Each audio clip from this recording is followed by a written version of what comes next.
欧盟决定将对在所谓新疆的4名汉族官员和一个政府机构的制裁再延长1年。与此同时，欧盟议会于11月22日就在欧盟制裁名单中增加更多中共官员进行了辩论。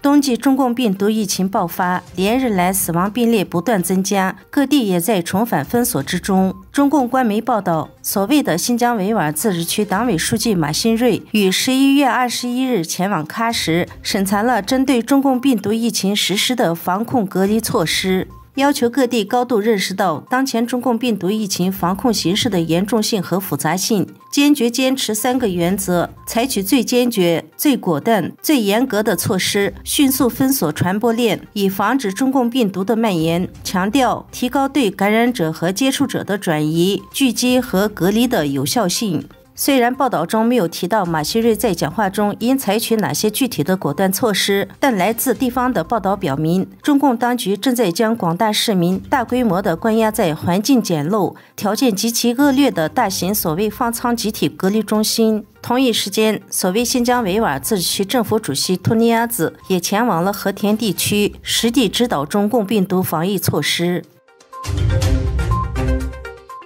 11月21日，英国警方对中国驻曼彻斯特领事馆官员打人事件提出了部分指控，但没有指出具体的涉案人员。目前，英国警方仍在调查是否还有其他的受害者。英国曼彻斯特警察局周一发表声明，针对上个月发生在中国驻曼彻斯特领事馆的中共官员打人事件，警方一直在收集证据，包括闭路电视、警察的随身摄像和证人证词等。到目前为止，英国警方已经判定了相关涉事人员的部分犯罪行为，基本确认涉嫌袭击罪和违反公共秩序罪。警方为了进一步调查案情，在曼彻斯特警察局的网站上专门设立了信息栏，民众可以上传相关信息，也可以拨打热线电话，希望可以寻找到事发当天的更多目击证人和获取更多的证据。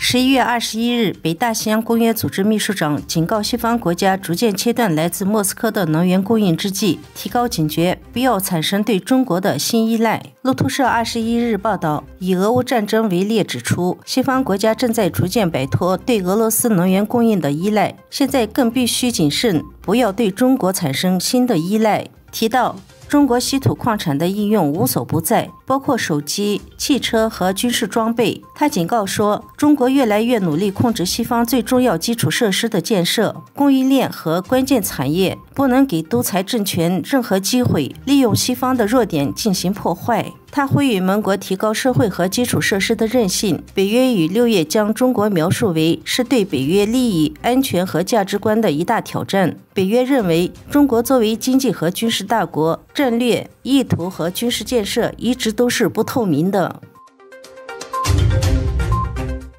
土耳其总统埃尔多安22日暗示，即将在叙利亚北部针对库尔德部队展开地面行动。土耳其指责这些部队策划了前几天在伊斯坦布尔发生的造成了人员伤亡的爆炸事件。埃尔多安在土耳其东北部地区发表的一次演讲中提到，即将在叙利亚开展的针对库尔德部队的地面行动，而库尔德部队是所谓的叙利亚民族军的主要组成部分。埃尔多安表示，从现在开始，对土耳其来说，唯一的标准就是它的安全及其公民的安全。土耳其清楚是哪些国家站在恐怖组织背后并支持该组织，所指的就是库尔德武装分子。11月22日，包括美国、俄罗斯在内的国际社会对土耳其总统埃尔多安施压，要求他不要对叙利亚境内的库德族战士发动地面攻势。